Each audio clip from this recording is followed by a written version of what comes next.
Ito, maganda itong binabasa ko eh. Ito oh, pahinga ka muna. Pahinga ka muna.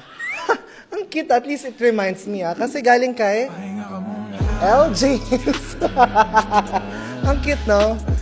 At dadalhin kita sa alapaap. Okay, at least may food for the thought ako today, no? Anong petsa ba ngayon? Sa sobrang busy ko na hindi ko na alam. Ano na bang petsa ngayon? September 17. Nung September 17, wow, akala mo talaga. Nung September 17, 1974, 72, alam nyo, nangyari nun. Yun yung mga panahong pinag-iisipan na yung martial law. Diba? Hindi ko alam, 1972. NANI?